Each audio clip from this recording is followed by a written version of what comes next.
Good afternoon. I'd like to call the meeting of the Board of Public Utilities for the City of Santa Rosa to order. If we may have a roll call, please. Board Member Wright? Here. Board Member Mullen? Here. Board Member DeWitt? Here. Board Member Bartholow? Here. Board Member Badenfort? Here. Vice Chair Arnone? Here. And Chair Galvin? Here. Let the record reflect that all board members are present. Thank you. Any statements of abstention by board members? Seeing none. We have no study session. We have the minutes for the meeting of May 15th to approve. At this time, we'll open it up for public comment on item 5.1. If you wish to make a comment, please move to the podium. Seeing no one move, the minutes will be approved and entered. We'll now move to the first of our three staff briefings. Director Burke. Thank you, Chair Galvin and members of the board. Our first staff briefing is the FEMA flood risk mapping project for the Santa Rosa Creek watershed. And Claire Myers, our stormwater and creeks manager, and Jimmy Bliss, our chief building official, will be presenting.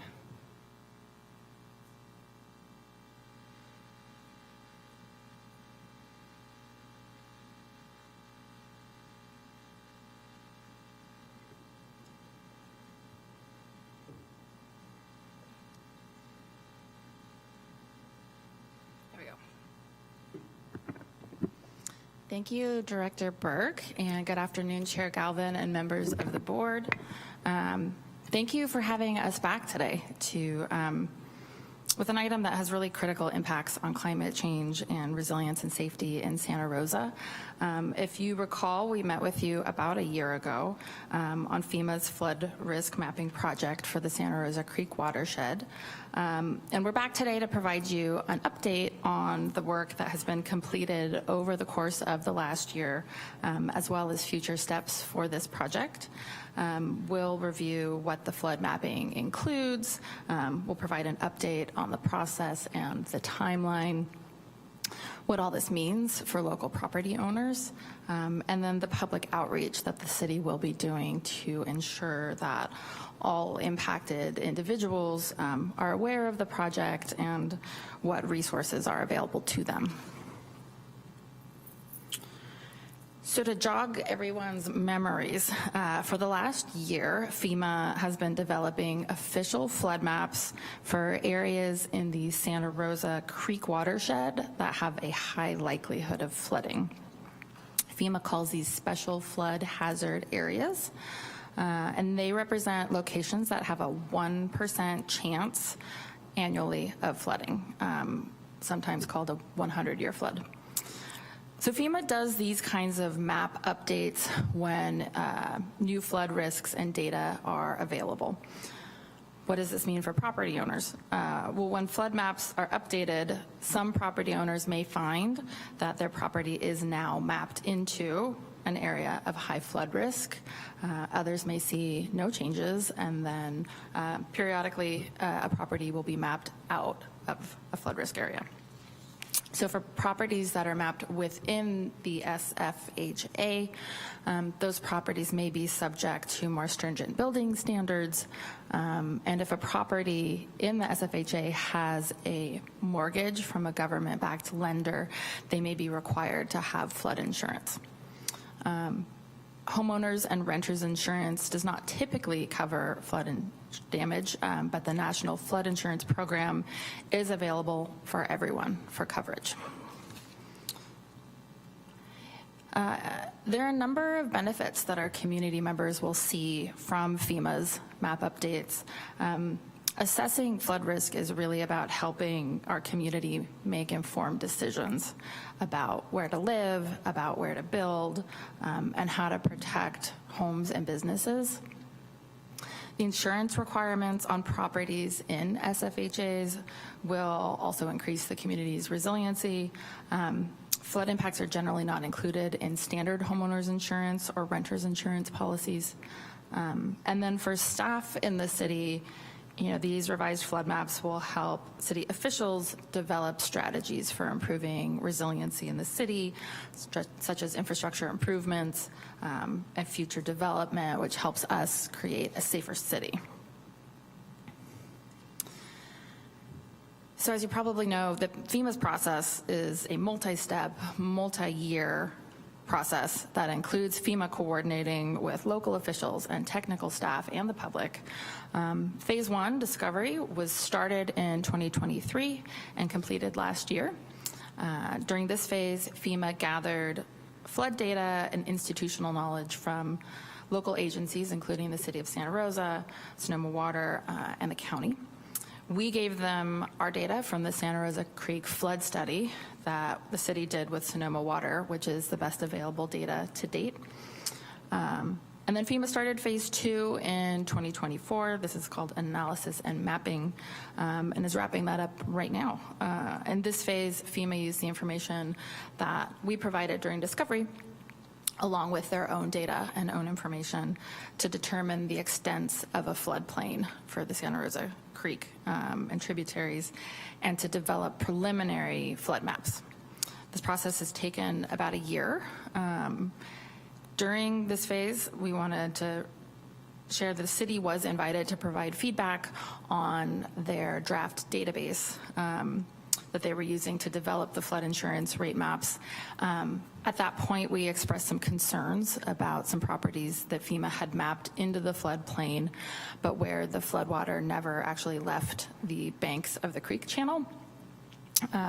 We also disagreed with the mapping of a specific location on Lakeview Drive as being within the 500-year flood plain, as this didn't align with the data in our local study. We requested that for properties in which 100-year flood and 500-year flood plains remain within channel banks, that FEMA remove these areas from the map floodplains.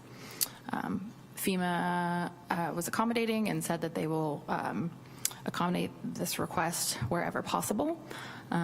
They also agreed to remove the Lakeview Drive properties SFHA designation. That being said, we haven't seen the updated maps yet to confirm that information. FEMA is about to embark on phase 3, the preliminary flood map release. So Jimmy can take us through this and the remaining steps in FEMA's process. Thanks, Claire. As Claire said, we're looking for the primary release, or preliminary map release, late this month.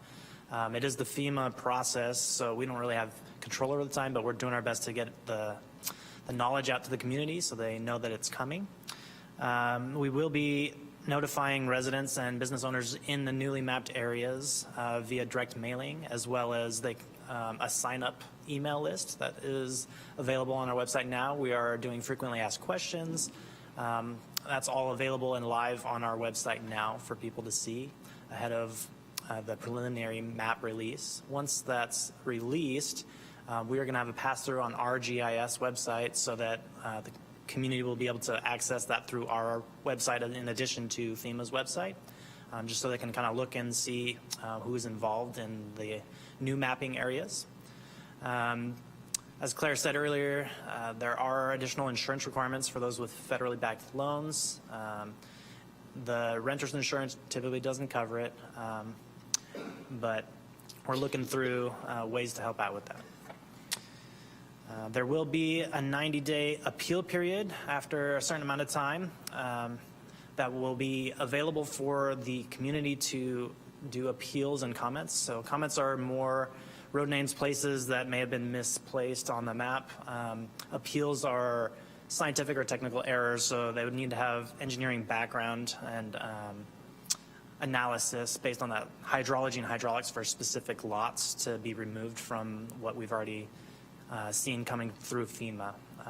Couldn't be just, oh, I don't think that it's flooded in the last 100 years here. That doesn't fly. They have to have an actual engineer do a survey and analysis. After that 90-day public appeal and period ends, so about 25-26 winter, they'll have the final adoption. So they'll send out a letter of final determination based on those appeals. They'll take into account, make that final, and then have an effective date. And once that effective date hits, we'll start enforcing the building code responsibilities. Those are already in the code and have been for quite some time. but it will apply to more properties than it did in the past, now that we have updated information for those properties.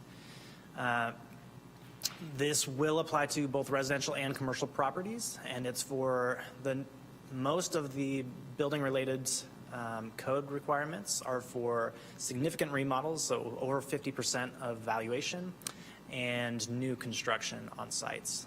So if you're just changing out an HVAC, those typically don't have additional requirements, but there are additional code requirements for larger amount of construction. The new maps will be available through FEMA directly, and community members will still have an opportunity to appeal that. It's not going to be appealed during the appeal process. It's through a letter of map amendment, so it's a different process, but has pretty much the same effect. They can opt out if they have that scientific data to back it up. And so we're estimating around spring 2027 for that to come out. We hit a few times on flood insurance requirements. Renters can start that on their own. It's typically not covered under their general insurance, but it is available. There are a number of discount opportunities available. So there's a newly mapped discount. So once the letter of final map amendment is complete, then they will have a specific period of time that kind of amps up the rates. So they can kind of get used to what's required, especially for those federally backed loans. Since it will be required for them, they have a little bit of a discount for a while. In addition to that, if people want to get on ahead of time and they see from the preliminary map or whatnot that they might be in that area and they think it'd be a good idea to take that benefit of flood insurance, they can get discounts there that are legally mandated to be able to take advantage of that flood insurance ahead of time. We are also looking into the community rating system, which is a system that the city can opt into and manage, and it's based on a lot of things that we're doing to notify the public and homeowners and business owners about flood insurance and damage, and also the general infrastructure that we're putting in place throughout Santa Rosa to make it to lower the risk of flood in our city. It's a lot of work. Typically, most jurisdictions have a full body there to do all the paperwork that's involved in there, and that's a potential savings of up to 45%. Most of the jurisdictions in California do not attain that 45%. It's very, very difficult, but we're still looking into it to see what we can do.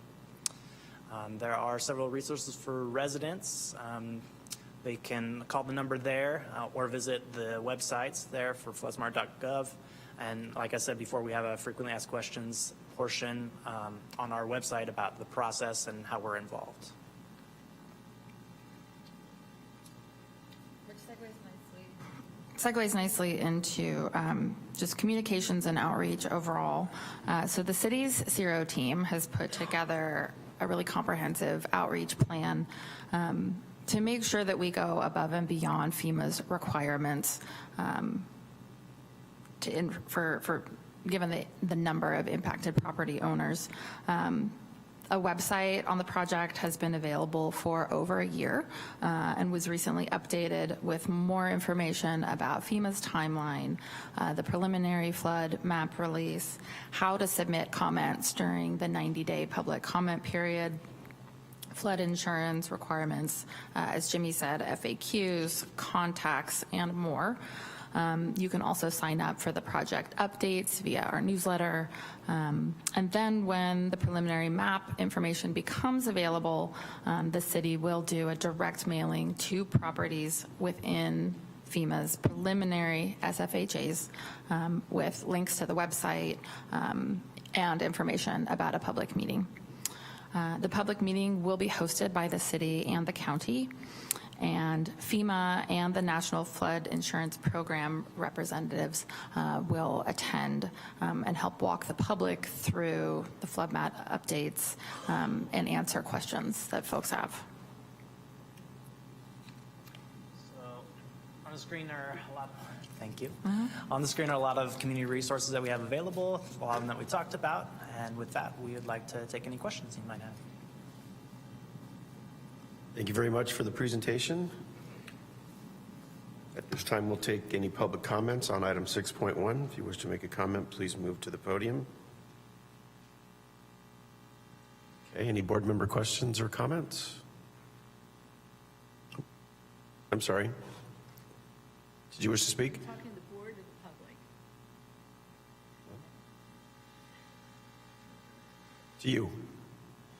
I'm public. If you could use the microphone and give us your name and address, please. All right, I didn't know if you wanted to talk among yourselves or if you wanted the public to speak. Janice Carmen, and I'm sort of stating this as a statement, but it's questions. I'm wondering if FEMA takes in like the waterways, the infrastructure that's already been done, the flood channels, and the easements, for water in areas that have already been taken care of as far as floods go. Because this is sounding like a tremendous burden, particularly given the fact that Santa Rosa especially is mostly, or a good population of older people whom lived in their homes for a long time, and they're already pushed with the mapping of the fires and the rezoning of the fires that were relaxed as far as building code zones went during COVID and the fires and the rebuilding, and were rebuilt and then burned again. So there's been a lot of issues already with the fires, and fire insurance has become astronomical for a lot of people that live in Santa Rosa, and houses, I think, have hit the market exceptionally high for that reason. So given the fact that we're supposed to be, as I understood it originally, the first city that's having the mapping done, I think that these should be really scrutinized as far as the things that have already been done and not included in a flood zone, and that the city, instead of looking at possibly generating more money or something, as well as the insurance costs, helping some of the people that are finding themselves in this situation, so we don't end up with more people who are put out of their homes because of expenses that apply to them. Thank you. Thank you for your comments. Any response? Just wanted to say, in terms of the question about does FEMA take into account waterways, flood channels, easements, wanted to say that yes, the data that FEMA is using represents the best available data to date, based in large part on the city's flood study that we conducted with Sonoma Water as part of their Central Sonoma Watershed Project. It looks at the hydrology, it looks at the hydraulics, so it's the most comprehensive possible, and was among the reasons FEMA wanted to partner with us so closely, is that it's a little unusual to have that level of data. Okay.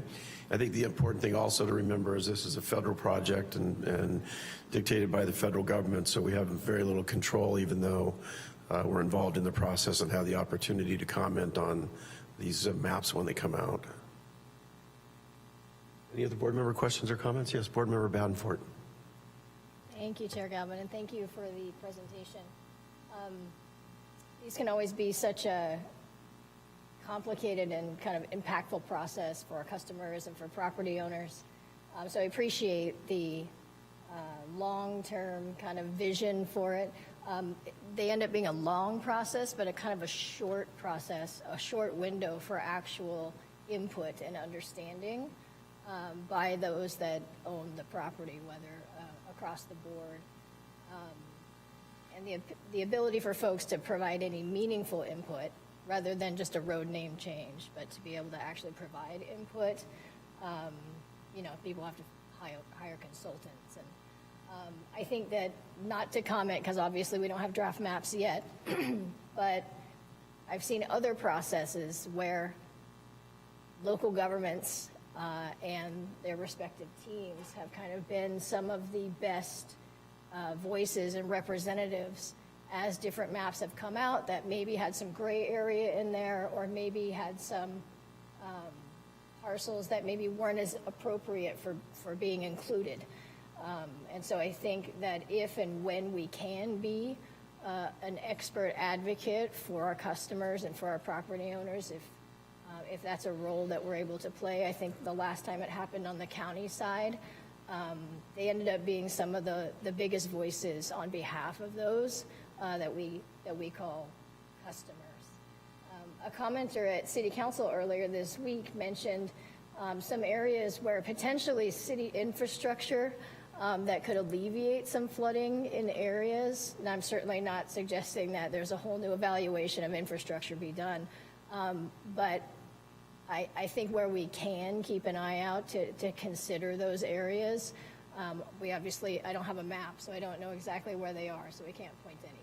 But in the event that that comes up, it's just a concept to kind of, to hopefully keep in mind. And on outreach, there's several organizations that represent tens of thousands of folks that own and manage commercial, residential, agricultural properties. So always, I recommend consider them as a channel to be able to push some information. And then just one final comment that I know it's not our role here today at all, but just maybe look into the flood insurance requirements. They're not only in place for FHA backed roads. So Could you say that last part again? The flood insurance requirements? Flood insurance isn't only required. It's not only required for FHA loans. So there's other conventional financing where it is required as well. But I appreciate the thoughtfulness. I think it's at least the second time that this has come before us in a study session. So I appreciate it very much. Thanks. Thank you. Other board member questions or comments? Board member Mullen? Thank you. I appreciate your presentation. I always appreciate when you speak in English to us, so it's easier for us to understand. This is sort of a question and a comment combined, and I don't mean to put you on the spot, but it's hard to ignore what's been happening with FEMA back in D.C., where there's these a lot of cutbacks, staff being let go. Has it been your experience with, you've been working on this for a few years, that there's been significant changes with the people you're dealing with and with the policies they're bringing forward, or has it been pretty similar to prior years? Yeah, that's a good question, and we've received it elsewhere too. We have seen impacts from changes at FEMA. So far, the project has been able to stay on track. We haven't seen any changes in terms of, the maps themselves, but more of the timing and the availability of FEMA staff. Our primary project manager at FEMA just left FEMA last month. Eric Simmons, who has been a real pleasure to work with. So that was unfortunate. They do have a new project manager replacing him and are telling us that the maps are still on trend to be released still at the end of this month. The other thing that has changed is FEMA's availability for travel. When we were planning this about a year ago, they were going to attend the public meetings in person. And then they were told that they couldn't travel at all. But as of right now, they are able to attend meetings remotely. So our plan is either for a Zoom or a hybrid meeting, because it's really important as their project that they be able to be there to attend and represent. So, we've seen a few things, but we've been able to work through them so far. Thank you for that. My second question is related to the appeal process, and once the draft maps come out, is there generally been in prior years, and is it the plan this year for all the stakeholders in the Santa Rosa Creek watershed, where do they sort of circle the wagons and kind of come forward as a group and here's our list, or are we kind of on our own? Yeah, so they will be turning them into us directly for Santa Rosa, and we will be going over those a little bit and then forwarding them on to FEMA for review. So we will be circling wagons. We've done a lot of work on our side already for the maps that we saw previously. And Claire went over some of the things, the recommendations we made to kind of pull some of those parcels out that didn't didn't really have that flood risk because the water stays in the bank. So we had that one and a couple other comments. And it seems like they are taking those into account. So we already did a fairly decent review based on what we provided them. But we will be taking those into account here in Santa Rosa. Pretty much everything will come through us, and then we'll forward them on after we've taken a look. So, yeah. Thank you. Other board member questions or comments? Board member DeWitt? Yes, thank you for those nice comments that just occurred.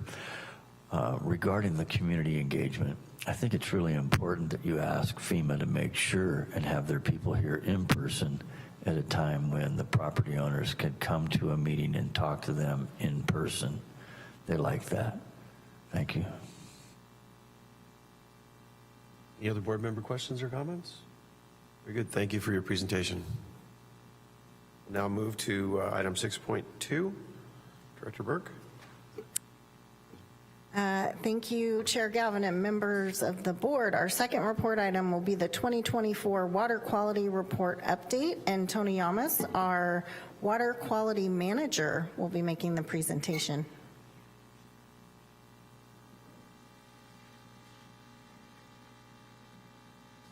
Thank you, Director Burke.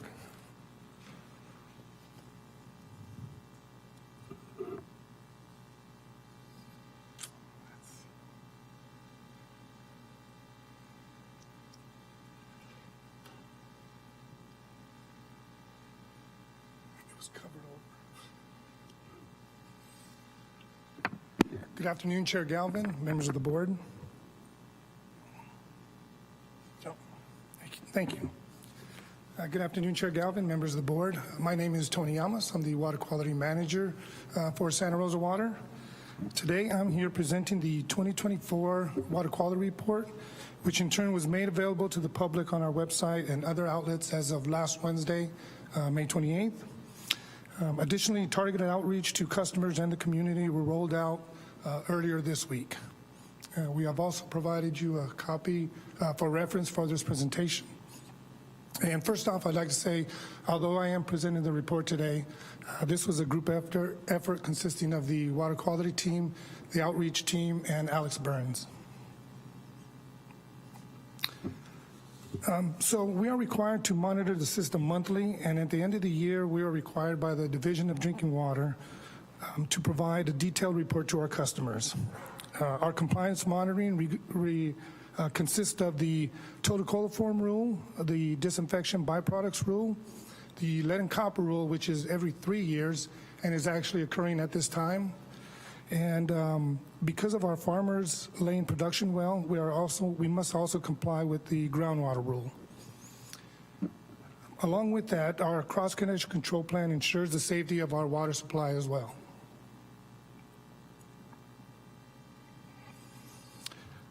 The Water Quality Report provides information required by law, but we also use it as an outreach tool to educate our customers about where our water comes from, our water system, water saving tips, and the numerous tests that we conduct to ensure our water quality meets and exceeds all regulatory requirements. Current legislation allows us to use other outlets to advertise and share the Water Quality Report. We no longer must supply a hard copy to every customer as in years past. This year we'll use announcements on the Press Democrat, Facebook, email, and e-newsletters, and then provide hard copies to customers that request them. We also supply copies to various public places throughout the city, and our sampling van also carries copies on hand for any customers that may request one. Prior to 2021, our 10-year average of water supply was roughly at 94% from Sonoma Water and 6% from our Farmers Lane production wells. But since then, it has continued to be around 93% and 7% respectively. This is a picture of our water system here in Santa Rosa. Because of the hydraulic gradients due to the topography in Santa Rosa, it is broken up into 32 different pressure zones. So we make sure at minimum to have one sample station in each. Currently we have 144 sample stations throughout the city to ensure we are getting an accurate representation of the drinking water throughout our system.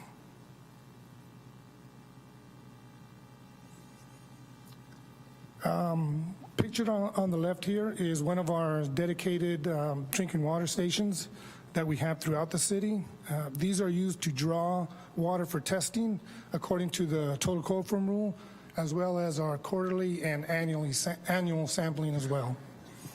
And then pictured on the right is our water quality sampling van, which was just recently wrapped with Santa Rosa water messaging and is also very easily recognizable.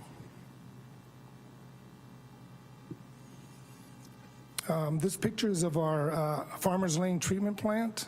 The facility normally operates from April to November and is currently operating at about 1,500 gallons per minute. This picture shows our green sand filtration system that we use to filter out the iron and manganese. We then disinfect and then blend the water into our system. When in operation, we do test for iron and manganese monthly, and then we also perform quarterly and annual tests as well.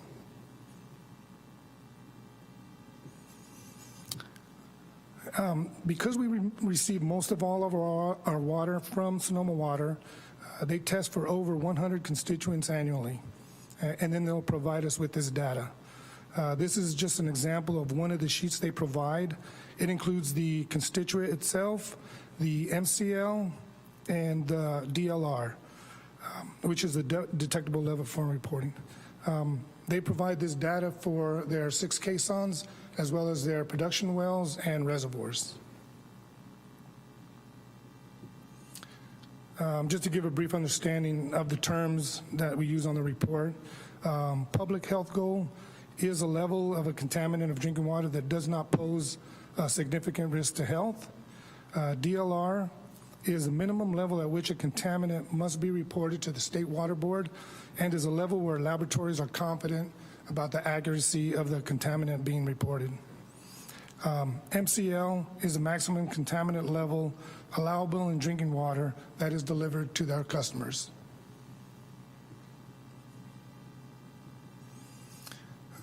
This is the 2024 water quality sampling results page. We are required to include anything that's over the reporting limit in the report. At the top right, you can see the columns are separated between Sonoma Water and the results of water provided through our production wells. This is the top half of the report, which contains primary drinking water standards, which are those that do have health concerns. The bottom half are secondary standards, which are aesthetics such as clarity, taste, and odor. And the state recommends that we include results from our production wells as well.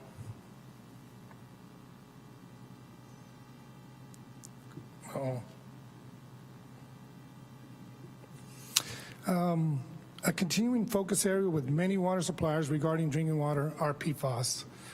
These compounds have been studied for many years now, with the EPA setting enforceable limits on some of these chemicals as of April 2024.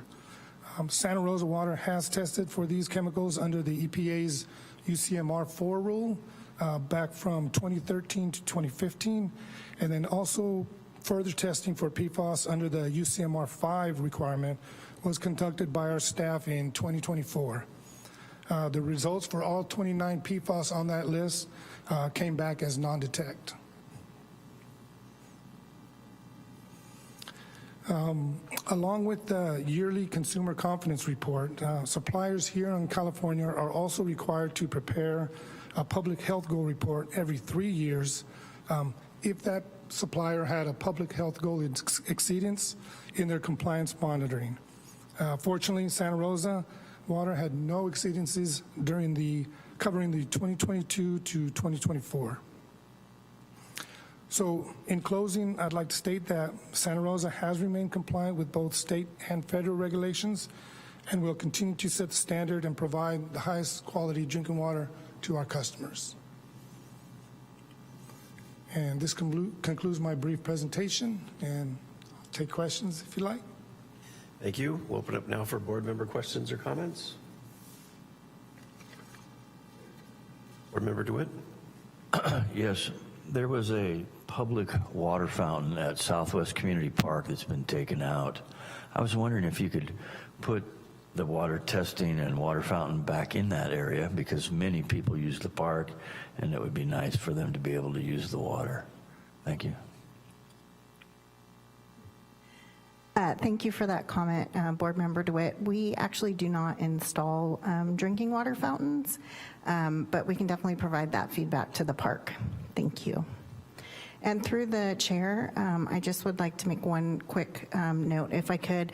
We unfortunately forgot to bring the water quality report, so you do not have it in front of you today, but I will follow up with an email providing you with the document. So thank you. May I have a hard copy, please? Thank you. Other board member questions or comments? We'll open it up for public comment on item 6.2. If you wish to make a comment, please move to the podium. Again, your name and address, please. Thank you. Janice Carmen, and I just want to say that we are very, very lucky here.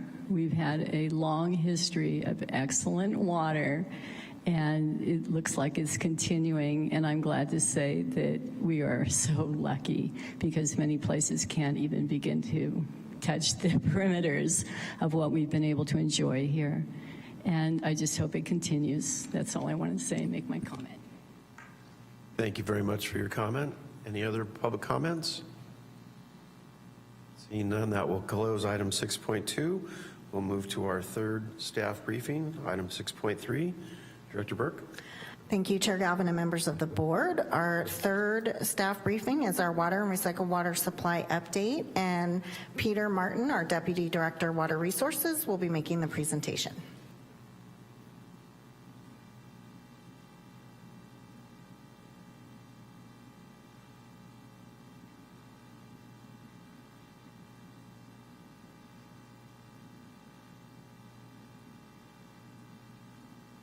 Sorry, trying to find it here.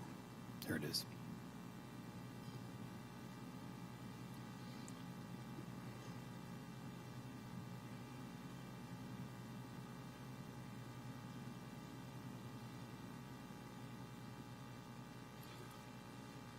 All right, thank you for that introduction, Director Burke. Good afternoon, Chair Galvin, members of the board.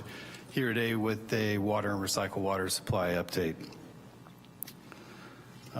Just real quick, I just wanted to note that in terms of Sonoma Water's operations going out of spring and into summer, they have filed a temporary urgency change petition with the State Water Resources Control Board, of which they anticipate to hear back from them regarding that petition with an order.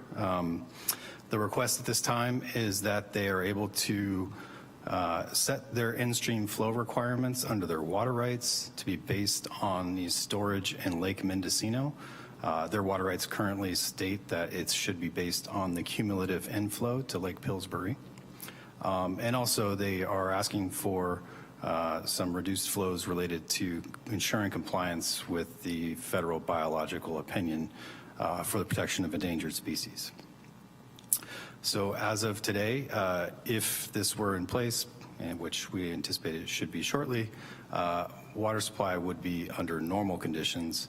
And if approved, the in-stream flow requirements would be reduced down from 185 cubic feet per second to 125 cubic feet per second in the upper Russian River, and 125 cubic feet per second to 70 cubic feet per second in the lower Russian River.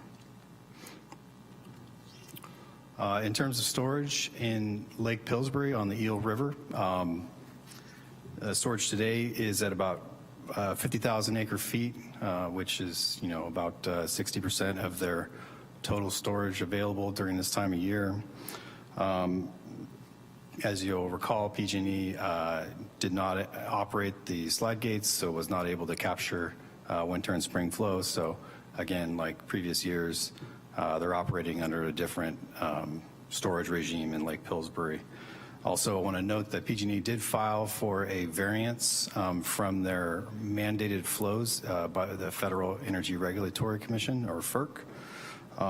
That variance request has not been granted, which means they're currently operating under their normal operational requirements for their operations of the Potter Valley project.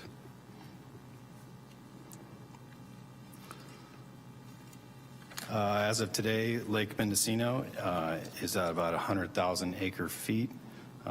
Very good storage for this time of year. Just note that it is relatively flat in reference to what I just mentioned regarding PG&E's operations. They are currently bypassing more than 75 cubic feet per second into the upper Russian River, and that has allowed the storage inflow and outflow to basically reach some equilibrium. But if when PG&E is granted that variance, they will reduce their inputs down to about 25 cubic feet per second plus deliveries to the Potter Valley Irrigation District.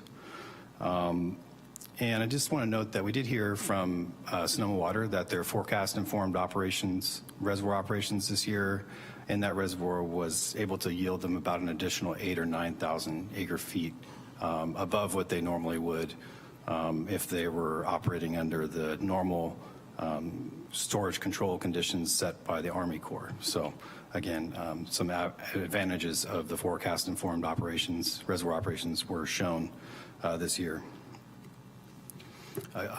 Storage, again, is very plentiful in Lake Sonoma, where we get our water supply as contractors.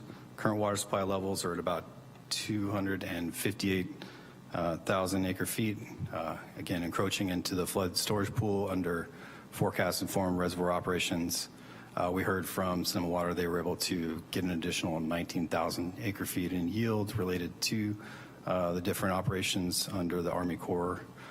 So again, are able to manage that reservoir better to get a higher yield instead of having to release that during high storm events. Something noteworthy and newsworthy is that Sonoma Water and the Army Corps received their new biological opinion from the National Marine Fisheries Service. It's been quite a bit of work over several years to get to this point. And really this is basically a permit that allows them to operate the two reservoirs conjunctively and manage the entire watershed for the purposes of protection of endangered species. Those include coho, chinook, steelhead, and now the killer whale, in my understanding. It is a 10-year permit, which is protective of those endangered species. The National Marine Fisheries Service does include in this biological opinion various requirements for implementation, which are also called reasonable and prudent alternatives. Some of these two carry over a lot of the work that they did in the last biological opinion, which included a substantial amount of work and restoration in the upper reaches of Dry Creek. And so they have some flexibility and will be able to, in this new permit, build off of that incredible work that they've already done. Also, I just wanted to give a brief update on the Santa Rosa Plain Groundwater Sustainability Agency. As you know, the City of Santa Rosa is a member agency of the Joint Powers Authority for that Groundwater Sustainability Agency. I did provide you a insert or a fact sheet in today that, and also members of the public that covers this 2024 annual report that they're required to publish. Just a reminder, the Groundwater Sustainability Plan was adopted in 2022, and by state law, the agency must submit an annual report talking about the implementation of the plan. It's really a health check on how things are going in the basin, and then report back to the state. And also, just notably on the years for the next 20 years, every 5 years of implementation, they have a large compliance report that's required too. So really, in this report, the Groundwater Sustainability Agency does provide various figures and facts and reporting metrics on the condition of the basin and really the status of its term sustainability, and also a summary of implementation activities over the last year. I should note this is covering the water year 2024, which is from October 1st, 2023 to September 30th, 2024. And again, within every groundwater sustainability plan, there are by law required 6 sustainability indicators. Those include those up here on the screen right now. I do want to note that land subsidence and seawater intrusion are not an issue in this basin, but we do continue to report out on those should those indicators become an issue in the future. Just some highlights. I just want to point out that during the drought, there was some starting to see some of the thresholds for the sustainability indicators around chronic lowering of groundwater levels that occurred. Not enough to trigger any management actions, but they did see, obviously, as you can imagine, some lowering of groundwater in some certain areas throughout the basin. But really, this last year, no surprise here, groundwater use was down compared to some of those drier years, given that it rained so much. There really were minimal changes in the groundwater levels, and they estimate that overall, about 69% of the total groundwater storage that declined during the drought have been reversed since then. So again, it takes a little while for the groundwater basin to rebound, as you can imagine, after a drought that doesn't rebound the same way that our surface water areas do. So some good news, mostly in this water year report. And then really just some substantial highlights of the good work, most of it grant funded, that's being done by the Groundwater Sustainability Agency. There are a variety of aquifer storage and recovery projects, pilots going on right now, including one here in Santa Rosa, which I believe my colleague Claire spoke to you about recently. There are some grant-funded stormwater and on-farm recharge projects, which are also being piloted, as well as implementation of substantial amount of additional monitoring wells in areas throughout the basin where there are data gaps. And then really highlighting some of the successes in outreach, various data gathering improvements, and groundwater management programs that were kicked off in this water year. There's more information on the annual Groundwater Sustainability Plan report can be found at santarosaplaingroundwater.org annual/reports. With that, I will move on to the recycled water update, which is very brief. Again, the recycled water operations are moving out of winter operations and into irrigation season, so this is a very busy time for them. Just wanted to point out that there's 1.18 billion gallons of storage currently in the storage ponds, which is very normal for this time of year. Deliveries are trending along very nicely within the bounds of historical operations for the system. Just a few highlights of what's going on. The team hosted their annual Ag Users meeting on May 9th, which really signals the kickoff of the irrigation season. The team is expected to deliver, and the system will deliver all recycled water allotments and obligations for this year. There's about 1.4 billion gallons allocated for Ag Users, same as last year. And just notably, they are starting to plan for the annual maintenance shutdown in mid to late July that occurs every year on the geyser system.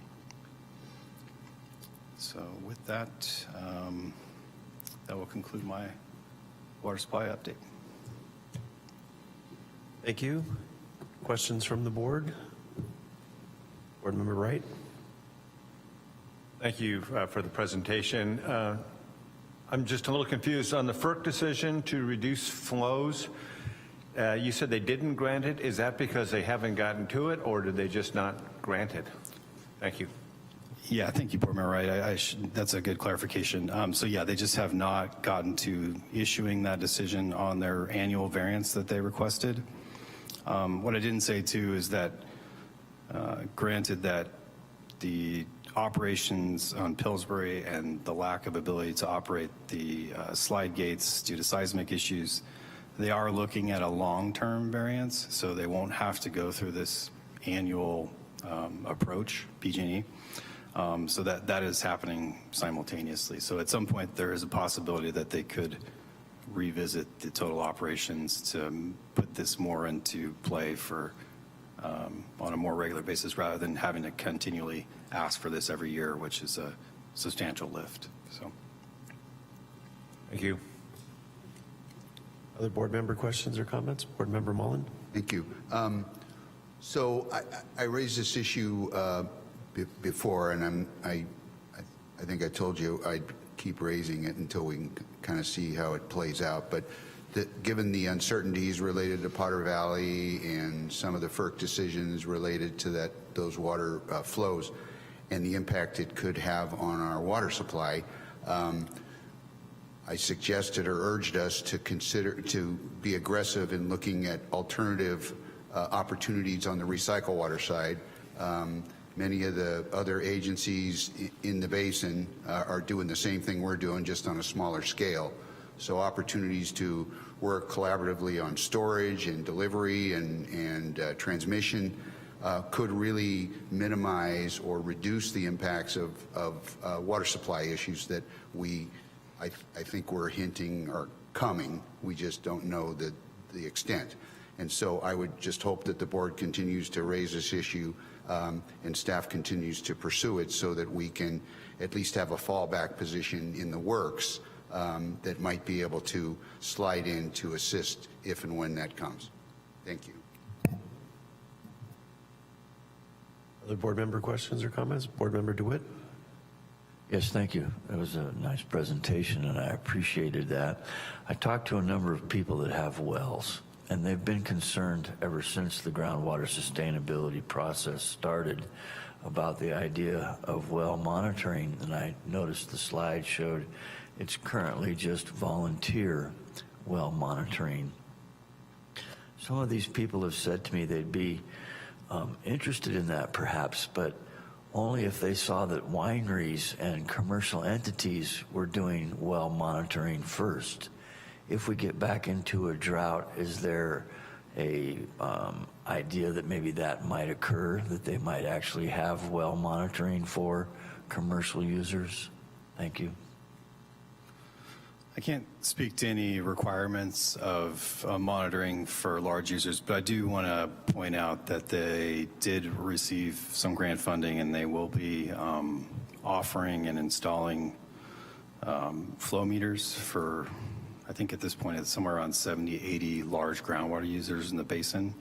And that install will be 100% grant funded, but it is meant to address those data caps, as you mentioned, for some of the larger users, including agricultural users and other commercial users in the basin. So those will be contributing to the overall data inputs for the basin as part of the project. Any other board member questions or comments? Vice Chair Arnone? Thank you. I do have a question. You started off by talking about the recently filed temporary urgency change petition that we expect a decision on shortly. It seems like we get a report like that every other meeting. And my question is, how often do these temporary urgency change petitions have to be filed? How long do they last? And why is it so often? So yeah, it's a good question. Maybe I'll try to answer, and I might look at Director Burke to weigh in a little more, but they're filed twice a year. And so once in spring and once in fall, and they're directly related to some inconsistency in their water rights. Decision 1610 governs how Sonoma Water operates their reservoirs and the in-stream flow requirements. There's a disconnect, obviously, in that the water rights are very much tied to the cumulative inflow of Lake Pillsbury, which is not connected to our watershed and really hasn't been over the last couple decades. The process to change those water rights is substantial. I'm talking a matter of years. I have heard discussions that the State Board may be open to something more either standardized or routine, but they don't have a process by which, my understanding that the state board can grant these types of things without going through this. This is the process, the temporary agency change petition process, and it's a substantial lift, my understanding from Sonoma Water staff, and then there's all sorts of conditions that are placed on these as well in terms of monitoring. I don't want to say the water rights process in the state is broken, but it is. It has its faults for sure. Yeah. Thank you. I would just add, I think Peter, Deputy Director Martin did a great job. The length of time you asked, it's 180 days. So they last for 180 days. They have to refile if they need to get them put back into place. And it is definitely something that, and at least in this area, the State Water Board is very aware of, because they're being filed twice a year, year over year, which is very unusual, and that's not how they anticipated using the process. So the state is in a bit of a predicament because they can't, it's the only process they have. So as Deputy Director Martin mentioned, there is conversation about trying to see if they can come up with an alternate solution, because these flows do have to be lowered per the biological opinion.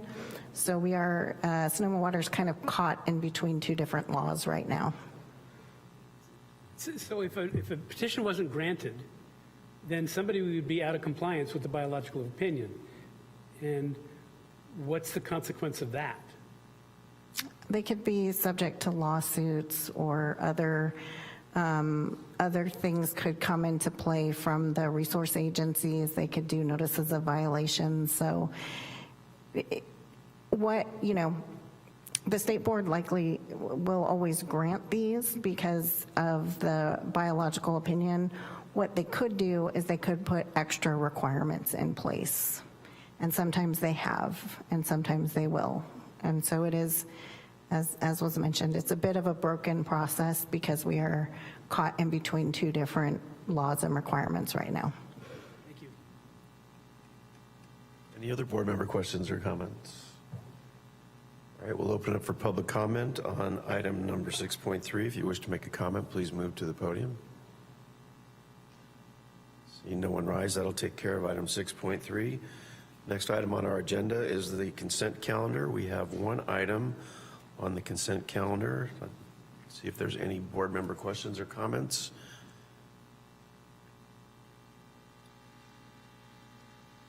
Hearing Vice Chair Arnone. If there's no comments, I'll move adoption of the consent calendar. Second. We have a motion and a second. Before we take a vote, we'll open it up for public comment on item 7.1. If you wish to make a comment, please move to the podium. Seeing no one, we have a motion and a second. May we have a roll call vote, please? Board Member Wright? Aye. Board Member Mullen? Aye. Board Member DeWitt? Yes. Board Member Bartholow? Aye. Board Member Bedenfort? Aye.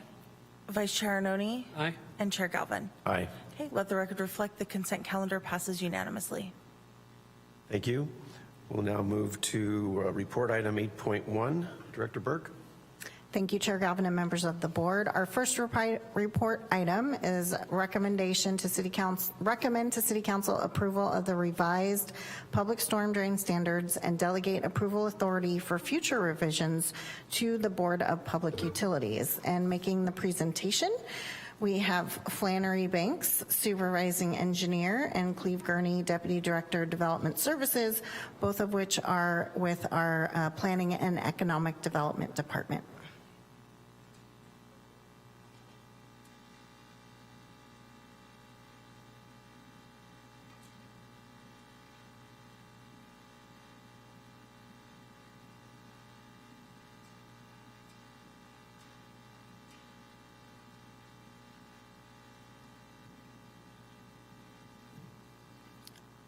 Hello, good afternoon, Chair Galvin and members of the board.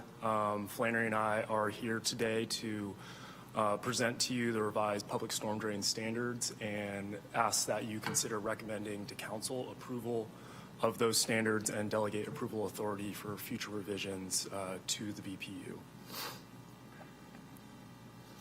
This presentation is going to have 4 parts to it. I'm going to go over the summary and some background info, then Flannery's going to jump into an analysis of what those changes really were, and then we'll open it up for some questions. So starting off with the summary, the city has standards for all sort of public infrastructure, streets, water, sewer. So today we're just talking about the storm drain standards. We need to be updating these standards to meet the needs of the community, so the development community, engineers and contractors, and the ever-changing industry needs and practices, and also how city staff operates and maintains this public infrastructure. In 2022, the city charter was amended to delegate authority to the BPU over stormwater. So now it's water, sewer, and stormwater. Then in 2017, council passed a resolution to delegate approval authority for future revisions to the water and sewer standards to the BPU. So in today's presentation, we're asking that that same delegation occur for the storm drain standards. So any future revision, instead of going to council, council would be delegating that approval authority to this board. Then in addition to that, we're recommending the adoption of the storm drain standards as presented and give an effective date of 30 days from the date of adoption. That 30 days is a buffer that gives the development community time to get applications that are in the pipeline to apply, and then the current standards that are in place would apply to those applications. Any applications that would come in after that, those 30 days from date of adoption, would have to comply with the updated standards if adopted. Some background on the standards. These would apply to all private and public developments. So Flannery and I work in the Planning and Economic Development Department. We deal with all the private development that comes in. So any development that is from the smallest thing, like a curb drain, to a new street with a public storm drain main going through it, they're held to these standards. And the same would go for capital improvements team. Any sort of repair, maintenance, or new storm drain that is public would have to comply with these standards. So the importance of these updates are listed above: federal, state, local regulations, the ever-changing industry practices and needs, and the needs of the development community, and our ongoing increasing urbanized watershed. So these standards haven't been adopted or haven't been updated since 2005, so it's been 20 years since we've done any sort of revision to them, and the city has changed. The city has changed the ways, and we're repairing and operating this infrastructure and the development community as well. So 20 years worth of changes is what has been included in these revisions.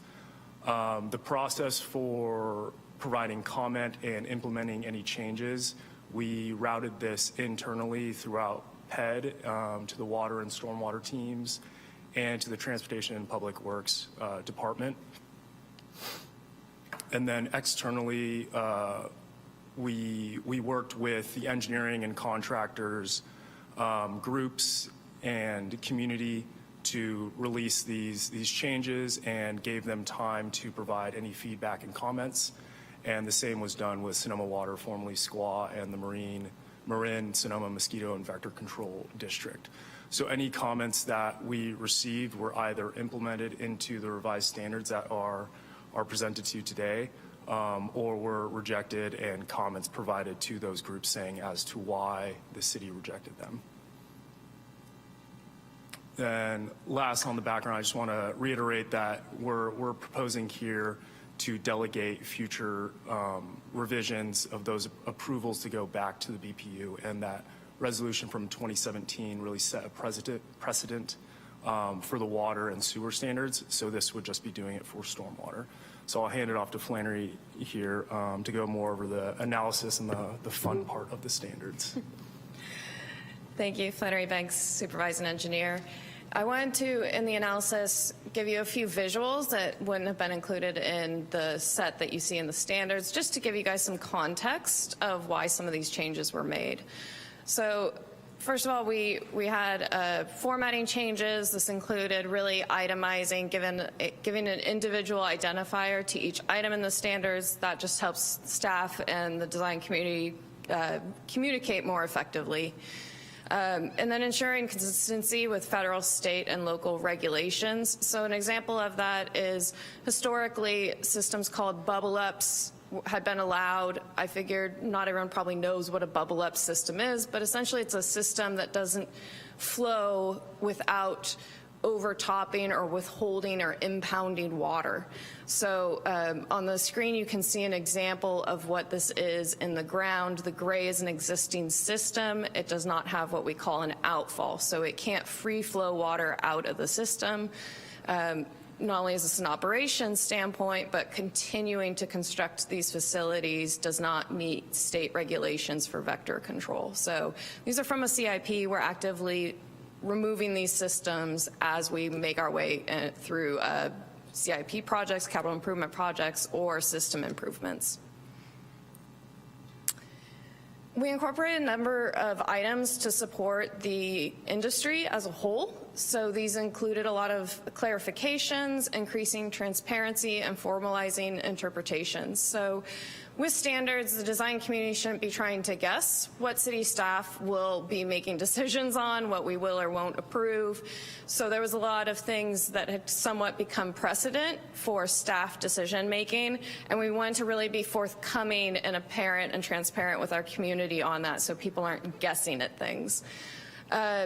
A number of the items were incorporated as direct asks from the design community. So on this slide, you see two of them. One of them is called a trench grate. So this comes into the functionality of what we call low impact development. It helps bring the water off of the roadway, and it really helps with challenges we have with grade elevation changes. And then on the right is another design schematic. On this, you'll note that we don't talk about things like radius. We will leave that to the traffic standards. We'll allow them to handle that. So this is just to help our design community understand things that we will be open to accepting in our right-of-way. Another industry support, this is one thing that might not have seemed super straightforward in the details. This is a reinforced concrete pipe collar. And I wanted to give you an example of what we sometimes experience in the field where this is needed. So we might have damages to pipes. We might have dissimilar pipe types. We try to avoid that, but it does occur. So we wanted to give something to our design and construction community, as well as our operations staff, that really standardize how to handle these when they encounter them. So on the right, you can see this actually put into action in the field.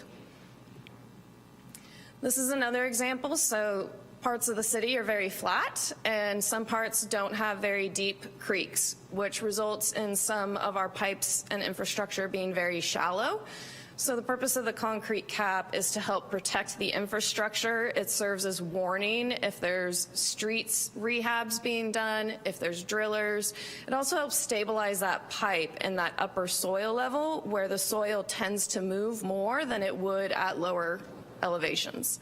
So again, this is the right is an example of installation in the field. So operation and maintenance, we have a number of updates, like the reduction from a 400-foot reach between structures to 300 feet. We lowered that. That's directly because of operations feedback and our efficiencies with our cleaning equipment. So when we can't effectively clean our infrastructure, we end up with what you see on the screens, and this becomes very difficult to deal with beyond that 300-foot length. Now, don't worry about your readers. I don't want you to actually read these street names, but this is District 5. On the top end, we have Jennings Avenue. On the south end, we have 9th Street. And really the point of this is to see how much our urban landscape has changed. So traditionally, our jurisdiction still had a lot of agriculture in it, and now it's very built out. We have a lot of paved surfaces. So this means water gets from when water comes out of a cloud, hits the ground, and makes its way to our system. That's significantly faster than it used to be. And so while we have things like low impact development that are intended to help mitigate that, we do need to take this into consideration with design. This is where you see the lowering of the time of concentration from 7 minutes to 5 minutes. Time of concentration is that point where that water droplet hits the ground to where it makes its way over to our storm drain system. So just help visualizing that. And then why delegate future authority? It is consistent with our city charter. It is also consistent with the precedents established for the potable water, recycled water, and sanitary sewer. And this also helps provide a little bit of a more streamlined process for future revisions to the standards. As Cleve mentioned before, the effective date, we're recommending that the revised standards become effective 30 days after City Council adoption. That will only apply to new projects that haven't applied within the city. So any project that has already started an application process with the city would not have to comply with these new standards. And that's to limit the impact of redesign to projects that were already well underway. As proposed, I already mentioned that, just in different language. So with that, our recommendation. It is recommended by Santa Rosa Water and the Planning and Economic Development Department that the Board of Public Utilities, by motion, recommend the Santa Rosa City Council adopt by resolution the revised public storm drain standards as presented with an effective date 30 days from the date of adoption, and delegate authority to the Board of Public Utilities to adopt future revisions to the standards. With that, we are happy to answer any questions you might have. Thank you very much. Open it up for board member questions or comments. Board member DeWitt. Yes, thank you for that nice presentation. The city has just approved a project going forward on McMinn Avenue. I'm hoping that these standards will apply to what the city does, even though that's already been approved. Will that be the case? I believe that project hasn't entered design, so I believe that would be the intent of the city, would be to follow the new standards if it's our own project. And by the time it takes for them to get a consultant on board and do all that processes, we anticipate that will likely be the case. Thank you for following up on that also. I appreciate that. Thank you. Other board member questions or comments? All right. I will open it up for public comment on item number 8.1. If you wish to make a comment, please move to the podium. See no one rise, I'll entertain a motion. I'll make a motion that the Board of Public Utilities recommend that the Santa Rosa City Council adopt by resolution the revised public storm drain standards as presented with an effective date 30 days from the date of adoption, and delegate authority to the Board of Public Utilities to adopt future revisions to the standards. Second. Motion by Vice Chair Arnone, seconded by Board Member Wright. May we please have a roll call vote? Board Member Wright? Aye. Board Member Mullen? Aye. Board Member DeWitt? Yes. Board Member Bartholow is absent. Board Member Benfort? Aye. Vice Chair Arnone? Aye. And Chair Galvin? Aye. Okay, and that motion passes with 6 affirmative votes with Board Member Bartholow absent. Very good. We'll move now to item 8.2. Director Burke. Thank you, Chair Galvin and members of the board. Item 8.2 is an update to the 2018 Water and Sewer Standards and Specifications. And Mr. Andrew Allen, Supervising Engineer with the Water Department, will be making the presentation.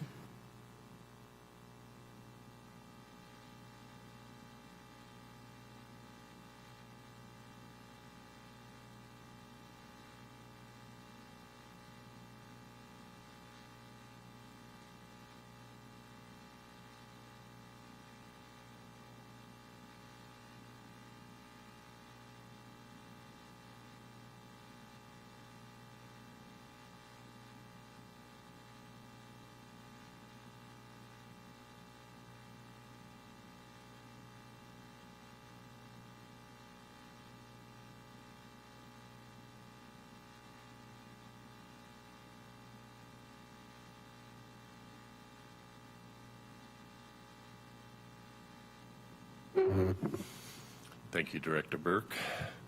Chairman Galvin, members of the board, I'm here to present a proposed update to the 2018 water and sewer standards and specifications. Today we'll go over a little bit of background about the standards, the BPU's authority, and then we'll talk about the settlement of a lawsuit that included multiple participants, agencies against a pipe manufacturer, and then go on to propose changes to the standards, and then our recommendation.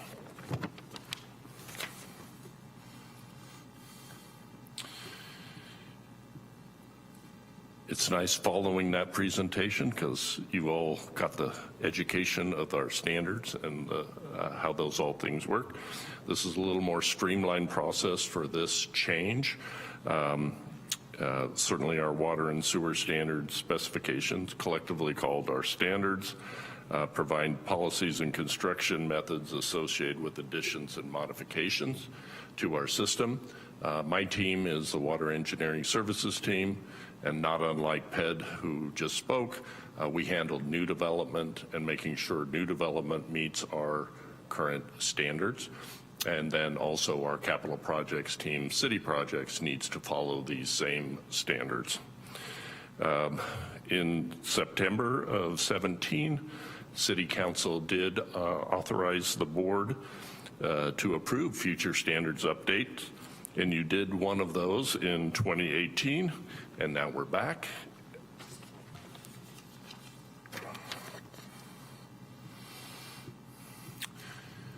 Santa Rosa Water was a participant in a case against JM Manufacturing Company, and therefore, while we were in that case, we added a restriction for the use of PVC pipe manufactured by JM Manufacturing or its sister company, JM Eagle. We put those restrictions in the current standards, and now in May of this year, the city entered into an agreement to settle the action, and part of that will be that they have given us a 50-year warranty period on pipe that's in the ground already, and certainly we believe they've changed their operations and will give us good quality pipe in the future. And therefore, we need to remove our restrictions to allow that to occur.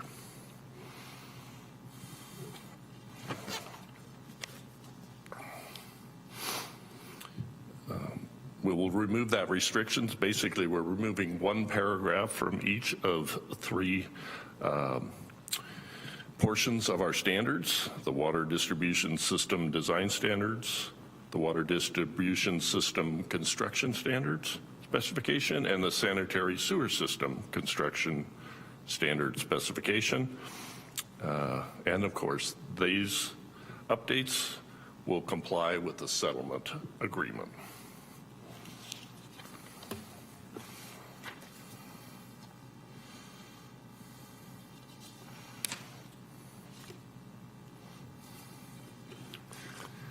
I went through a long presentation a few years ago and didn't flip the computer and only was doing my notes, so I'm being more careful these days.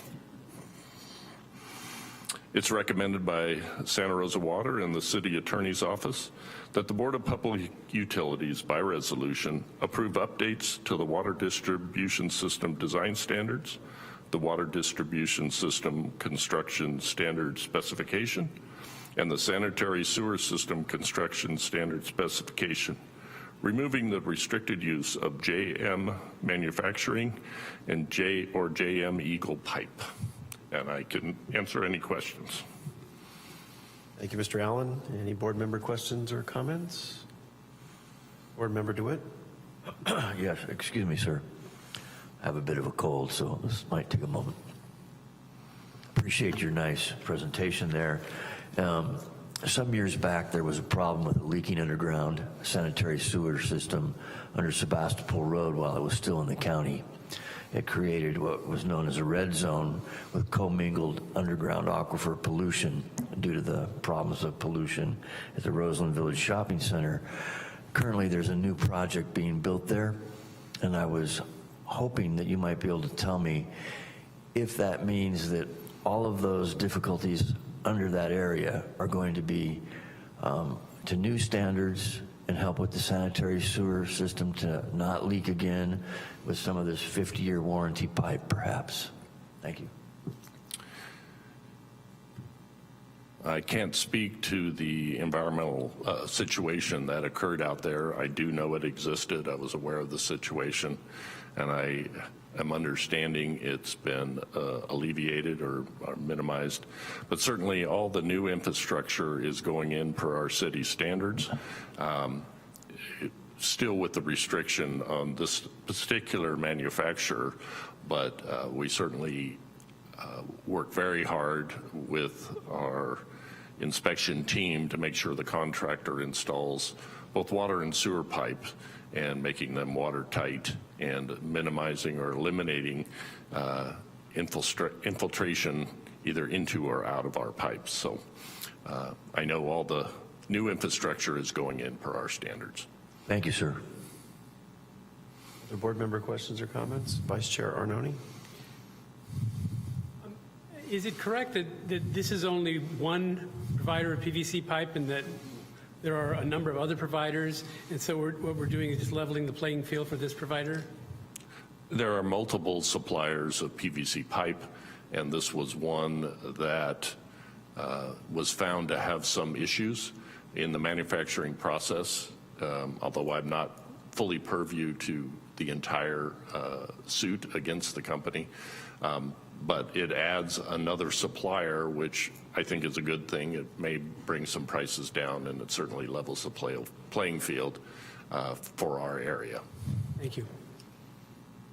And presumably that company has taken care of whatever their manufacturing problems were back in the day. I believe they have. I'm not privy, and I haven't toured their plant or anything like that, but I was notified that this suit has been settled and to get the standards updated to reflect that. Great. Any other board member questions? Board member Wright? Oh, you're reaching for your button. Well, we're going to open up for public comment first on item 8.2. If anybody wishes to make a comment, please move to the podium. Now you may make your motion. Get my reading glasses on here. I'll move that the Board of Public Utilities by resolution approve updates to the water distribution system design standards, the water distribution system construction standard specifications, and the sanitary sewer system construction standard specifications, removing the restricted use of JM Manufacturing or JM Eagle pipe. Second. We have a motion by Board Member Wright, seconded by Board Member DeWitt. May we have a roll call vote, please? Board Member Wright? Aye. Board Member Mullen? Aye. Board Member DeWitt? Yes. Board Member Benfort? Aye. Vice Chair Arnone? Aye. Chair Galvin? Aye. And that resolution passes with 6 affirmative votes with Board Member Bartholow absent. Great. Thank you, Mr. Allen. We'll now move to report item 8.3. Director Burke. Thank you, Chair Galvin and members of the board. Item 8.3 is the recommendation to City Council for consideration of Council's direction to its Water Advisory Committee representative regarding the proposed water supply agreement between Marin Municipal Water District and Sonoma Water. And Peter Martin, our Deputy Director of Water Resources, will be making the presentation.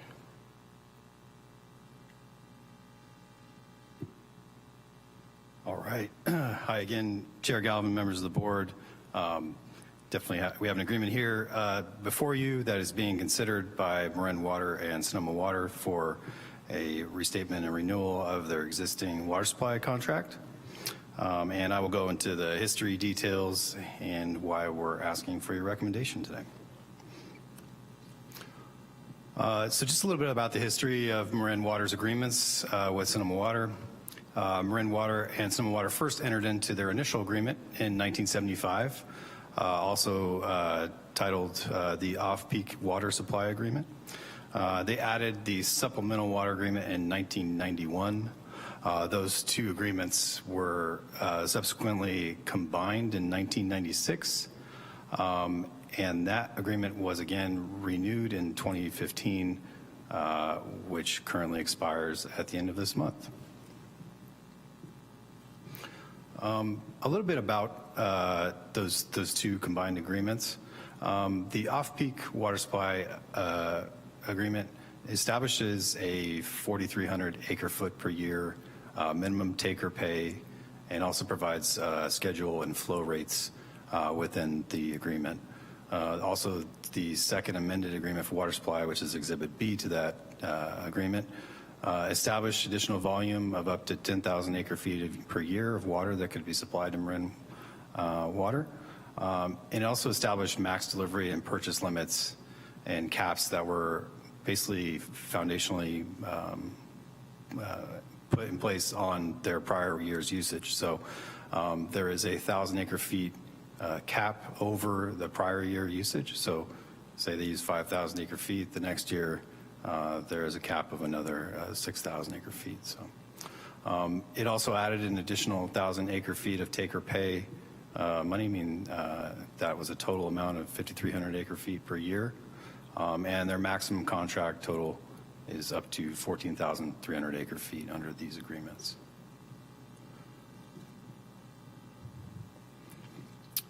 So the proposed water supply agreement that is under consideration has a lasting term of 15 years, which shouldn't be noted that it aligns with the restructured agreement for water supplies expiration date as well.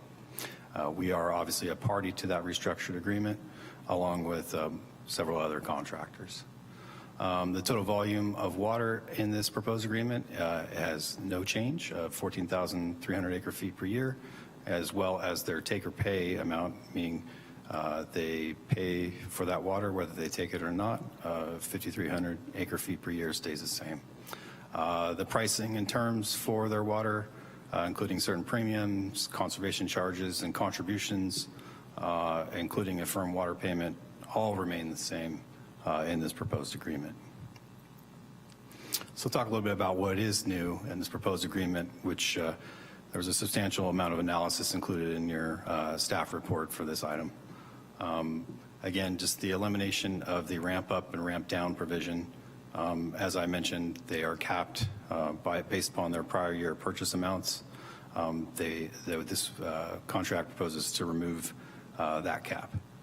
And then also from the months of November through April, the maximum caps on deliveries would be increased, and they would be subject to the availability and transmission capacity. So really that is the limiting factor for when they can receive their water up to the total amount. So, and then the rollover provision allows for a rollover of the take or pay amount if for some reason outside of their control Sonoma Water can't deliver their allotment for that year. This situation actually occurred recently during the storms. Marin Water receives a portion of their water through the North Marin's infrastructure and pipeline. There was a slide along Highway 101 that reduced and diminished the ability to move water through that pipeline, and therefore Marin Water wasn't able to receive that water. So in the spirit of take or pay, if they can't, for reasons outside their control, they can't take that water, so allow them to roll that over into the next year, of course, subject to any availability or capacity requirements. It also eliminates provisions referencing a second pipeline that was proposed parallel to the Petaluma Aqueduct, and instead has a new discussion supporting proposed Marin water pipeline to their storage reservoirs, those being Sulahuli and Nicasio Reservoir, which are not connected to the aqueduct right now. Marin Water underwent a substantial water supply alternatives plan that includes the potential of linking those reservoirs to the aqueduct so that they can store that water and make use of it in dry years. And then also provision for support of Marin Water's participation in a future restructure agreement renewal, which obviously aligns with the date of the expiration of both contracts, or proposed contract and existing restructured agreement.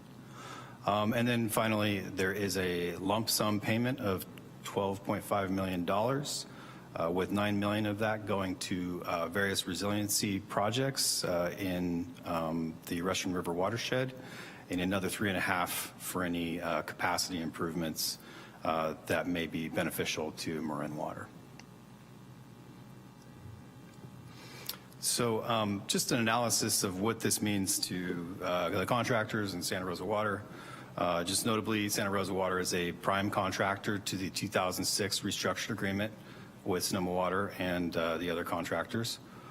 This agreement would have no impacts to the existing allotments, allocations, and curtailment procedures that are in that agreement for our water supply. Those will prevail irregardless of this contract going through. And there are no negative fiscal impacts to Santa Rosa Water. If anything, it could, with the lump sum payments, as well as future purchases of additional water by Marin Water, could reduce the overall transmission cost burdens to contractors like Santa Rosa Water, since Sonoma Water does impose a fully volumetric rate on its contractors. So what are we asking for and why are we here before you today? Section 13.2 of the restructured agreement does reference the 1996 agreement, and that subsequent agreements are to be approved by the Water Advisory Committee to Sonoma Water. The Water Advisory Committee, of course, also has a council member that sits on the Water Advisory Committee. So that is the reason why we are going through this process. Santa Rosa Water's Technical Advisory Committee and other contractors unanimously recommended the approval of the proposed contract earlier this week on June 2nd. And so similarly, staff are requesting the BPU provide a recommendation to City Council, whereby we will go to City Council next month, regarding the Council's direction to the Santa Rosa Water WAC representative and the proposed contract, which is scheduled for consideration at the August WAC-TAC meeting. It's a mouthful, sorry. So it's recommended by Santa Rosa Water, the Board of Public Utilities, consider the proposed water supply agreement by and between Marin Municipal Water District and Sonoma County Water Agency, and by motion, make a recommendation to the City Council regarding the Council's direction to its Water Advisory Committee representative. Thank you. Thank you. So as I understand one of the new conditions, Sonoma Water will potentially support Marin Water's participation in the new restructured agreement when it comes up. But that does not obligate the City of Santa Rosa or its staff to support that participation. Is that correct? Yes, that is correct, Chair Galvin. Is just a statement and does not reflect any, obligation or consideration of a requirement that they be a party to any future agreements and under that. So all the signers of the existing restructured agreement would need to agree for Marin to participate? Yes, I believe that's the case for sure. Yeah. But again, it's just timing everything. Obviously, the same acknowledgement that these are all coming up, and also I'm assuming settling a 15-year agreement over a 10-year agreement is probably nice too. Just the amount of work that goes into it as well. So. Great, thank you. I'll open up for other board member questions or comments. Board Member Mullen. Yes, thank you. Just following up on Chair Galvin's comment, Marin Water's been sort of riding in their own lane for decades now with this agreement, and so if I understand the question or the approach is they want to become a prime contractor like all the other primes with all the rights and abilities that a prime contractor currently enjoys? I mean, I can't say they want to in 2040, but it leaves that option obviously available. But again, there's no obligation that they would, whatever future agreement looks like, become a prime contractor. Sure, and the price for some of the buy-ins under this agreement, if you will, is pretty steep. So if they run into financing problems, say they want to sell bonds and the bonds fail, what happens to the water allocation that they get tied to that? And maybe I'm making a bigger deal about it than it really is, but I mean, it could happen. I guess I think I understand your line of questioning, Board Member Mullen. You know, this agreement obviously is by and large separate from the restructure agreement that was put in place. They have made several lump sum payment investments to try to, you know, make a concerted effort to make a substantial investment, as others have over time. The other parties to the restructured agreement, and also bring them into some equivalency in terms of capital investment in the system. But again, I think it's hard to have a crystal ball on what things look like in 2040. Maybe Director Burke has some additional thoughts. Just two thoughts. One is that the current payment structure for Marin Water, they pay the highest aqueduct rate plus a premium. So they're basically paying, I think, an 11% over any other water, any other prime contractors. This doesn't change that payment arrangement. It also doesn't commit to any new infrastructure for Marin Water from Sonoma Water. So this proposed agreement keeps everything in place that was in place in terms of pay rate or charge rate, however you want to call it, as well as the taker pay and the amount of water they can take. In the future, if they so desire to participate and come under the restructured agreement, that would be decided at that time. And I appreciate that because, again, their deliveries historically have been off-peak. And if they become a prime contractor, they're going to be dipping their straw in the same time the rest of us are. And it's a limited supply. And so that's kind of what my concern is. The amounts that are being proposed are exactly the same of what they have now. So they are allowed to take 5,300 year-round taker pay, and then they have the ability to get up to 14.3 if there's demand and capacity and water supply available. None of that has changed. So they could take that today under the current agreement they have. Okay. All right. Thank you. Board Member DeWitt? Yes, thank you for the nice presentation. Because I haven't been here before with previous presentations, I'm a bit, I'm total novice in the sense of the lump sum payment and where the $12.5 million being used for resiliency improvements. Does Santa Rosa hold that, or Sonoma County Water hold that money? So that would go, sorry, thank you, Board Member DeWitt. Yeah, that would go, the $9 million would go to resiliency projects for Sonoma County Water Agencies, various projects benefiting the Russian River. Sonoma County Water Agency is in the process of finalizing a resiliency study, which incorporates several projects around drought, seismic retrofits, various other risk and resiliency type projects. So one would assume it could go towards one of those projects that is yet to be selected for implementation. So, okay, I'd like to follow up on that. Should Santa Rosa have projects that fall short on their funding, can some of that money then be used to help with those projects if resiliency is the standard word, if you will? okay, yeah, so the answer is no. These are regional resiliency projects that benefit all the contractors. So Sonoma Water would have to raise their own funds for resiliency projects that benefit only Santa Rosa. Thank you for the clarifications. Other board member questions or comments? Vice Chair Arnone?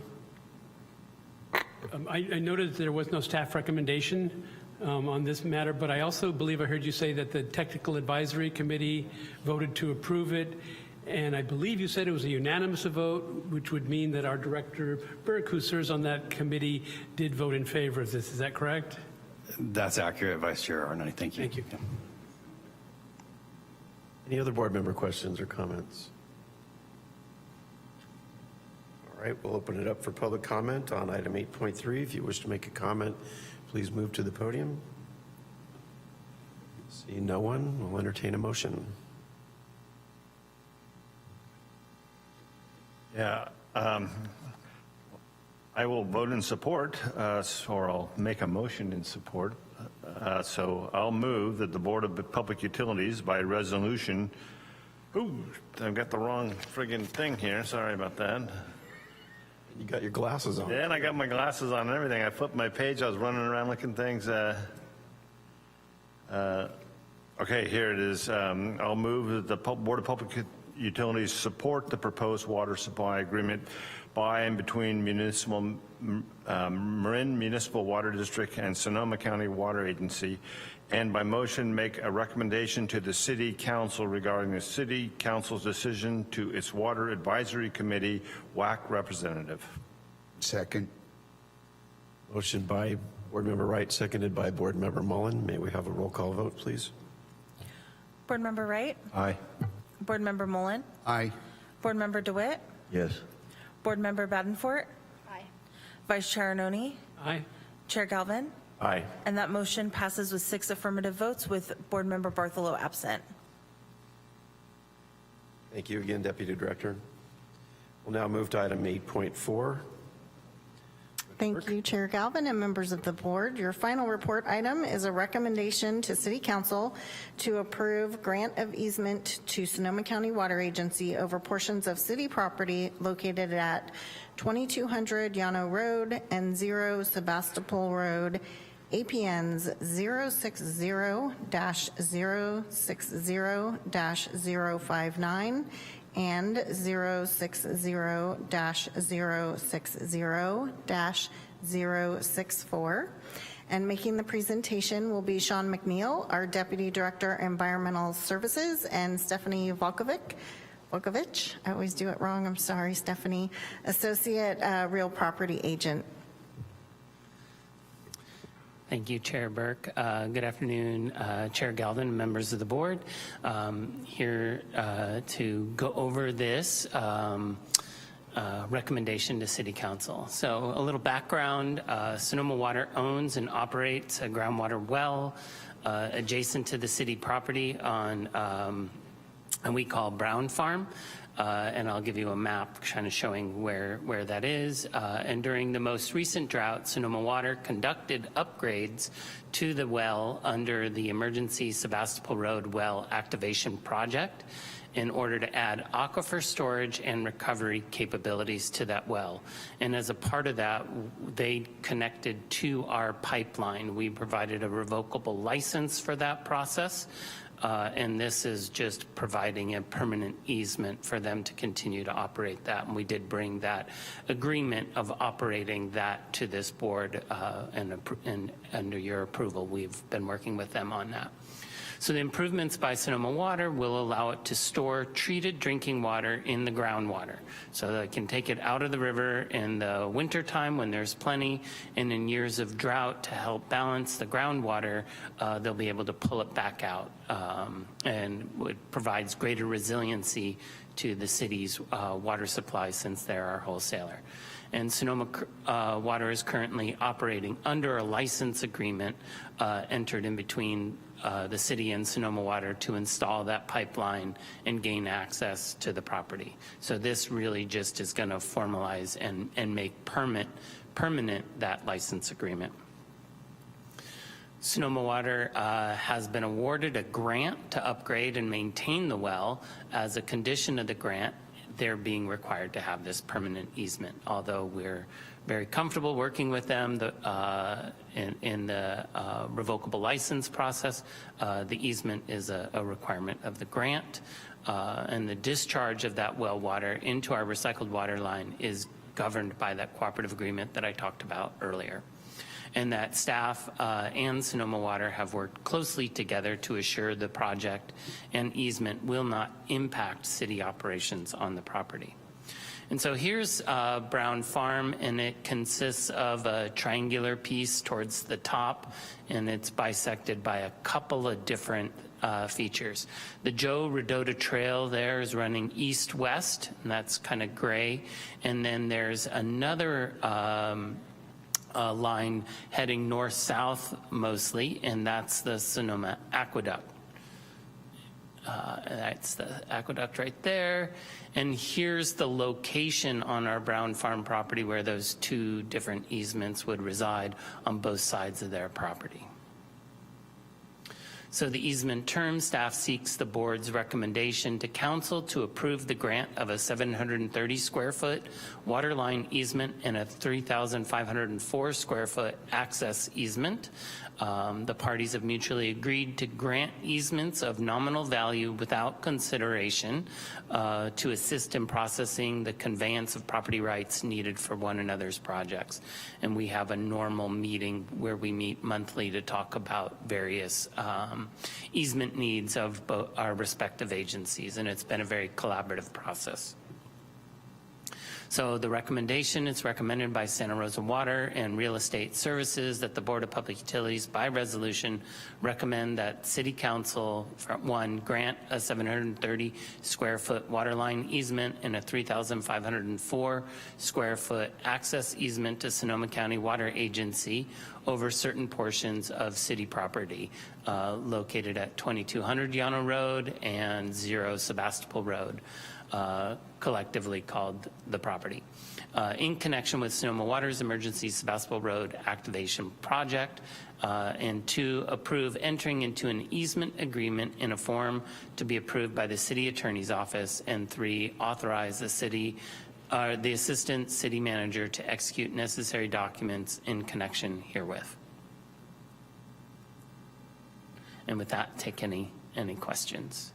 Thank you. Board member questions or comments? All right, we'll take public comment on item 8.4. If you wish to make a comment, please move to the podium. Seeing none, I'll entertain a motion. I'll move adopting a resolution recommending to the City Council several actions. One is granting the 730 square foot water line easement. Secondly, a 3,500 square foot access easement to the Sonoma County Water Agency over certain city properties owned at 2200 Llano Road, 060-060-059 and 060-060-064. And then approving entering into that agreement and authorizing the Assistant City Manager to execute the necessary documents in connection with this transaction. Second. We have a motion by Board Member Mullen, seconded by Board Member DeWitt. May we please have a roll call vote? Board Member Wright? Aye. Board Member Mullen? Aye. Board Member DeWitt? Yes. Board Member Badenfort? Aye. Vice Chair Arnone? Aye. And Chair Galvin? Aye. Okay, let the record reflect that resolution passes with 6 affirmative votes, with Board Member Bartholow absent. Thank you again for the presentation. We'll now move to public comment on non-agenda matters. If you wish to make a public comment on non-agenda matters, please move to the podium. Welcome back. Thank you.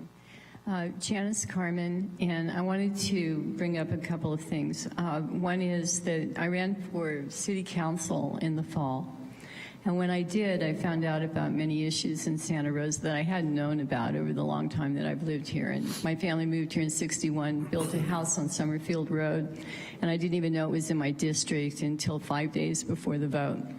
That was because the maps weren't good and they'd been replaced 3 times. So anyway, I didn't know the boundaries of my own district, but it is the largest district in Santa Rosa. Recently, the incumbent, Diana, who is District 1, appointed someone from District 4 to be the planning commissioner for our district. And I'm just registering my objection to this. Personally, I would like to be on the planning commission. I know that there's other, things that you have to go through to do that, but I'm just bringing it up. Secondly, I found out about trees being cut but not being picked up in the back of the regional park, which is backing up to Oakmont. And many people were really concerned about that at the time. And I've gone up, I've looked at it myself. And I'm not sure if they're still there, but I suspect that they are because nothing was seeming to be happening about that. And then the other is Santa Rosa City related, and this is that at the Planning Commission the other evening, Acacia development was approved for higher density. And I currently have a legal construction job that started up. It took 6 months for the city to tell me that it was illegal, and I'm working through that right now. But my property has been damaged, my driveway has been damaged, and I'm suffering from the vandalism that seems to have appeared at that time, and the city has issued a violation to me that I should be fixing the sidewalk after the city fixed the sidewalk. Sounds complicated, I know, but anyway, that's happening. And coming back to the Acacia property, it's very, very dense already. It's scarily dense. And if a drone flies over that, you will understand what I'm talking about. Seriously, the way out of there in the option of a fire would be horrific. There's 1 or 2 ways out, and it's onto Highway 12 directly with a very narrow road that on both sides says no parking. That's just one issue. There have been trees cut, and then the buildings are already that are there very close together, and it's a fire hazard and a risk, wind and fire, very scary, and it's a large development area. Thank you for your comments. I would encourage you, if you have not already done so, to apply for a potential board position on the Planning Commission through the City Clerk's office. Your other comments are well taken. Unfortunately, I don't think they're within the jurisdiction of this board, but you should be talking to the appropriate city staff people about your concerns. All right? Thank you. Any other board member or any other public comments? All right, that'll take care of the public comments section. We have no referrals, we have no written communications. I don't believe we have any subcommittee reports. Nope. Any board member reports? I'd like to ask a question. You may. Today, Ms. Banks is here and Mr. McNeil's here, and I'd like to talk with them both about that McMinn Avenue project that's going to go out into Roseland Creek area. I'd like to ask Ms. Burt for permission to talk with them after the meeting if it's possible. Thank you. Certainly an appropriate request, that's fine. Any other board member questions or comments? All right, we'll take public comment on the board member report. If you wish to make a comment, please move to the podium. Seeing no one. Director's report. Thank you, Chair Galvin and members of the board. A couple items. One, I wanted to let the board know that we are excited to once again be participating in the Mike Hauser STEM Academy. Santa Rosa Water will host 2 days of the STEM Academy, which is open to all 8th grade students in partnering school districts and is designed to motivate students as they enter high school and begin making important course decisions. We will have the students attend sessions at both the Laguna Treatment Plant and the Utilities Field Office, where they will be introduced to diverse work environments and we will be engaging them in interactive, hands-on learning guided by not only their teachers, but our staff. The Academy is devoted to strengthening math and science skills, expanding the boundaries of what students believe is possible, and inspiring them to pursue higher education and careers in the fields of STEM. We have done this for a few years now, and I think it's a great way for us to engage with the youth in our community and encourage them to consider pursuing careers in the water field. I also wanted to remind the board that there will be no board meeting on June the 19th. This is a city holiday, so we will not be having a board meeting. The next meeting is on July 3rd, and I also wanted to let the board know that I will be on vacation. I will be on vacation starting June 11th and will be returning on July 7th. And during that time, if the board needs any assistance, Peter Martin will be your contact, and Peter Martin will be the acting director during the July 3rd board meeting. And with that, I'm happy to answer any questions you might have. Thank you. Any questions for the director? Enjoy your vacation. We'll now take public comment on item number 14. If you wish to make a comment, please move to the podium.